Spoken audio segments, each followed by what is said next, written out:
बेशक कांग्रेस की तरफ से लड़की हूँ लड़ सकती हूँ जैसे नारों के जरिए चुनावी सूबों की जनता को लुभाने की कोशिश जारी हो, लेकिन जमीनी हकीकत यह बयां करने से गुरेज नहीं रही है कि कांग्रेस की करनी और कथनी में जमीन आसमान की मानिंद फर्क है।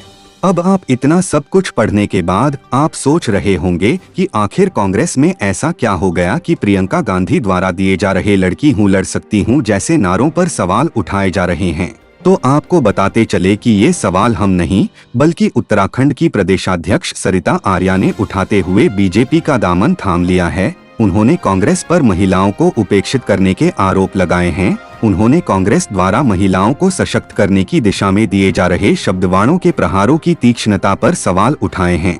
उन्होंने यहां तक कहने से भी गुरेज नहीं किया कि प्रदेश में कांग्रेस की तरफ से महिलाओं को सशक्त करने की दिशा में की जा रही कोशिशों की करनी और कथनी में जमीन आसमान सरीखा फर्क है। उन्होंने कहा कि उत्तराखंड में 20% टिकट महिलाओं को दिए जाने का प्रावधान है, लेकिन पार्टी अपने द्वारा निर्धारित किए इस प्रावधान पर खरी नहीं उतर रही है। उन्होंने बीजेपी का दामन थामने के क्रम में कहा कि सूबे की महिलाएं मुझसे कहती हैं कि आप अपने लिए तो टिकट ले नहीं पा रही हैं, तो आप हमें कैसे टिकट दिलाएंगी। मुझे यह कहने में कोई गुरेज नहीं है कि वे बिल्कुल सही कह रही हैं।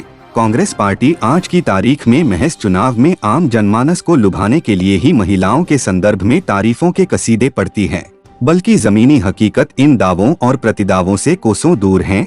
खैर, कोई कुछ भी कहे, लेकिन सरिता आर्या का बीजेपी में शामिल होना सियासी चश्मे के दृष्टिकोण कांग्रेस के लिए नुकसानदायक साबित हो सकता है, चूंकि उनका सूबे की अधिकांश महिलाओं पर दबदबा था, जिसका कांग्रेस को आगामी चुनाव में फायदा मिलने की पूरी संभावना थी।